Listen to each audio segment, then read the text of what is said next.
जय राधा माधव। जय सीताराम। पूज्य श्री सद्गुरुदेव भगवान के चरणों में प्रणाम। श्री भाई जी का पावन चरित्र। आप सब पूज्य श्री भाई जी का चरित्र श्रवण कर अपनी भक्ति का वर्धन करें। चरित्र नायक का मारवाड़ी अग्रवाल महासभा के साथ संबंध था केवल समाज सेवा की दृष्टि से उनकी परमार्थ साधना का अंग विशेष यह कदापि नहीं था। यूं तो सभी शुभ चेष्टाएं ही परमार्थ में सहायक होती ही हैं, पर जैसे कर्म योगी का तो साधन क्षेत्र ही शुभ कर्म होता है, वैसे इन चेष्टाओं से संबंध नहीं था। फिर भी ये प्रत्येक अधिवेशन में ही जाया करते थे। उसमें हेतु था लोगों का विश्वास, प्रेम तथा आकर्षण। कई लोग तो इन्हें अपना से अपना मानते थे। महासभा का 7वां अधिवेशन जब फतेहपुर में हुआ था तो शिवनारायण जी निमाड़ी सभापति हुए। निमाड़ी जी का इन पर इतना विश्वास था कि सभापति की हैसियत से दिए जाने वाला भाषण उन्होंने इनसे ही तैयार करवाया। इस बार सभा के प्रति चरित्र नायक ने भी बड़ी रुचि प्रकट की। कई प्रस्ताव किए। अधिवेशन के साथ ही कवि सम्मेलन भी हुआ था। लोगों ने बड़े आग्रह से इन्हें ही सभापति बनाया। हिंदी साहित्य की रक्षा के संबंध में इन्होंने बड़ा ही मर्मस्पर्शी भाषण दिया तथा भाषण के अंत में स्वरचित एक कविता पढ़कर सुनाई। साहित्य प्रेमी श्रोता कविता सुनकर आनंद मग्न हो गए। अस्तु, इसके दूसरे वर्ष महासभा का 8वां अधिवेशन चैत्र शुक्ल प्रतिपदा द्वितीया तृतीया 1983 विक्रम दिल्ली में हुआ। इस बार सभापति श्री जमनालाल जी बजाज थे तथा स्वागताध्यक्ष थे श्री आत्माराम जी खेमका। दोनों से ही चरित्र नायक का घनिष्ठ संपर्क था। किसी कारण से ही श्री आत्माराम जी ने तो पहले स्वागताध्यक्ष का पद ग्रहण करना ही अस्वीकार कर दिया था, पर पीछे श्री जयदयाल जी गोविंदका एवं चरित्र नायक के आग्रह से स्वीकृति दे दी। स्वीकृति मिल जाने पर यह प्रश्न उठा कि इतनी शीघ्रता में स्वागताध्यक्ष का सर्वांग सुंदर भाषण तैयार हो जाना बड़ा ही कठिन है, क्योंकि 24 घंटे में लिखकर छपाकर दूसरे ही दिन उसे पढ़ना था। खेमका जी ने इसका भार चरित्र नायक पर डाला। सचमुच ही इनके सिवाय इतनी शीघ्रता में गंभीरता पूर्ण भाषण तैयार कर देने वाला और कोई था भी नहीं। ये भी खेमका जी की प्रेम भरी इच्छा की उपेक्षा नहीं कर सके। रात रात में ही भाषण लिखकर छपाकर इन्होंने तैयार कर दिया। दूसरे दिन अधिवेशन में भाषण पढ़ा गया। लोगों को बड़ा सुंदर लगा।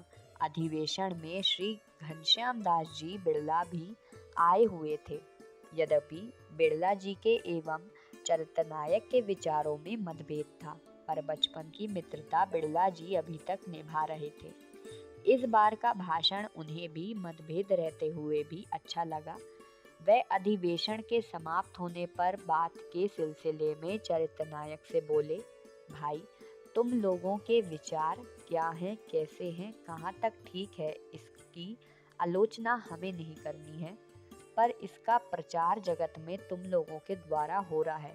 जनता इसे दूर तक मानती भी है।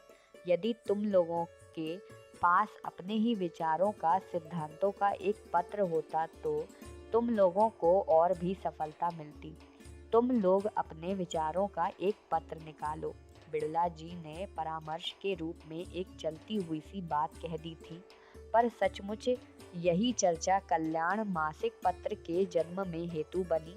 अधिवेशन समाप्त होने पर सभी अपने अपने गंतव्य स्थान की ओर चल पड़े। चरित्र नायक भी बम्बई की ओर चले।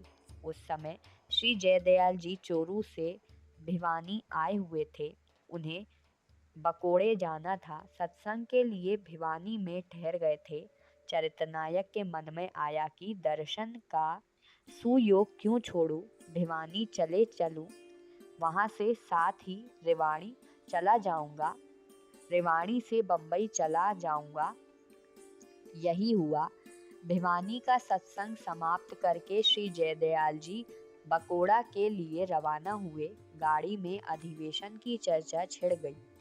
उसी प्रसंग में चरित्र नायक ने घनश्याम दास जी की पत्र निकालने की सलाह वाली बात कह डाली। पास में बैठे श्री लक्ष्मी राम जी मुरोदिया जी सुनते ही बोले, बस बस बिल्कुल ठीक है, अवश्य निकलना चाहिए। इतना नहीं, गाड़ी में एक कोने में ये चरित्र नायक को ले गए तथा अत्यंत प्रेम भरे आग्रह से समझा बुझाकर इनसे वचन तक ले लिया कि मैं प्रतिदिन 2 घंटा संपादन का कार्य कर दिया करूँगा। इनसे वचन लेकर गोयंतका जी के पास आए तथा पत्र निकालने की स्वीकृति मांगने लगे। गोयंतका जी ने जब यह सुना कि चरित्रनायक ने संपादन का भार संभालना स्वीकार कर लिया है तो उन्होंने भी सहर्ष अनुमति दे दी। वहीं गाड़ी में ही यह निश्चित हुआ कि पत्र का नाम कल्याण रहेगा तथा यह व्यवस्था हुई कि बम्बई से इसका प्रकाशन प्रारंभ हो। पास बैठे हुए सत्संगियों के आनंद का परावार न रहा। देखते ही देखते गाड़ी रेवाड़ी आ पहुंची। गोयंतका जी बकोड़े की ओर चल पड़े और चरित्रनायक बम्बई की ओर। हृदय में एक नई सेवा का भाव, नया प्रेम, नई उमंग लेकर बम्बई आ पहुंचे। कल्याण की तैयारी आरंभ हुई। सबसे पहले इसके रजिस्ट्रेशन का प्रश्न था। इस क्षेत्र का अनुभव तो इन्हें था नहीं कि कैसे क्या होता है, अतः किंचित विचार में पड़ गए। पर जिस विश्व सूत्रधार प्रभु को कल्याण निकालना अभिप्रेत था, उन्होंने अपने आप सारा संयोग लगा दिया। चरित्रनायक के मित्रों में से वेंकटेश्वर प्रेस के मालिक श्री निवास दास जी बजाज भी थे। उनसे बात चलने पर प्रकाशन संबंधी सभी सरकारी कार्य करा देने का भार उन्होंने उठा लिया। इसको साथ लेकर उन्होंने रजिस्ट्रेशन आदि सभी सरकारी कार्यवाहियां करा दी तथा कल्याण के प्रथम अंक की तैयारी होने लगी। इसी बीच में इन्हें पुनः एक बार राजपुताना जाना पड़ा। लक्ष्मणगढ़ में लक्ष्मीराम जी चूड़ीवाले का एक ब्रह्मचर्य आश्रम है, उसी का वार्षिक उत्सव था। लक्ष्मी राम जी का अत्यंत आग्रह था कि चरित्र नायक उसमें पधारे, इसीलिए उन्हें जाना ही पड़ा। रास्ते में एक घटना हुई। सचमुच प्रभु ने ही बाल बाल इनके जीवन की रक्षा की, अन्यथा जीवनी यहीं समाप्त हो जाती। वह घटना स्वयं चरित्र नायक की लेखनी से ही आगे चलकर कल्याण में इस प्रकार प्रकाशित हुई। सन 1926 की बात है। मैं लक्ष्मणगढ़ के भाई श्री लक्ष्मी राम जी चूड़ीवाले के धन और परिश्रम से स्थापित ऋषि कुल के उत्सव में शरीक होने को बम्बई से जा रहा था। अहमदाबाद से दिल्ली एक्सप्रेस के द्वारा रवाना हुआ। मैं सेकंड क्लास में था। मेरे साथ एक ब्राह्मण बालक ऋषि कुल में भर्ती होने जा रहा था। मैं इधर की एक सीट पर सोया था और सामने की सीट पर वह सोया था।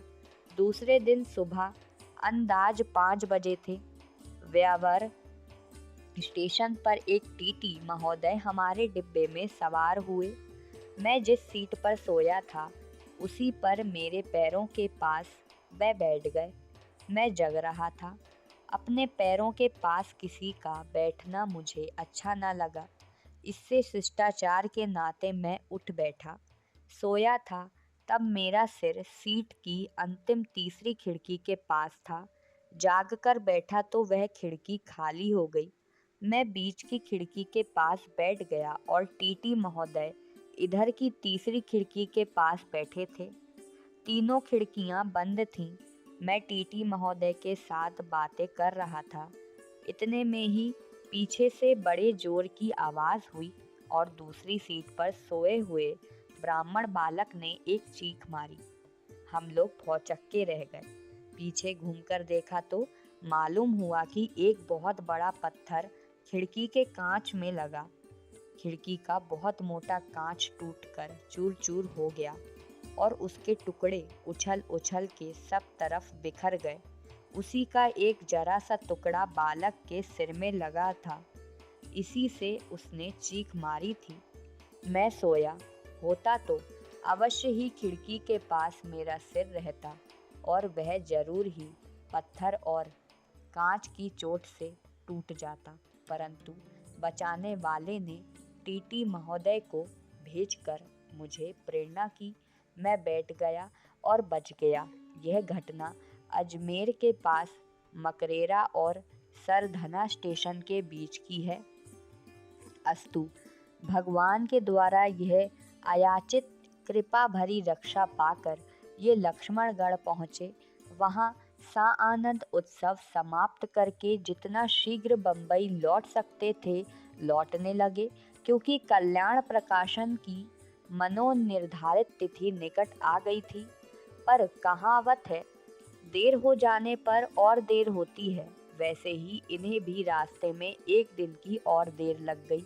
भूल से डेगाने में जोधपुर जाने वाले डिब्बे में ना बैठकर ये बीकानेर जाने वाले डिब्बे में बैठ गए तथा सो गए।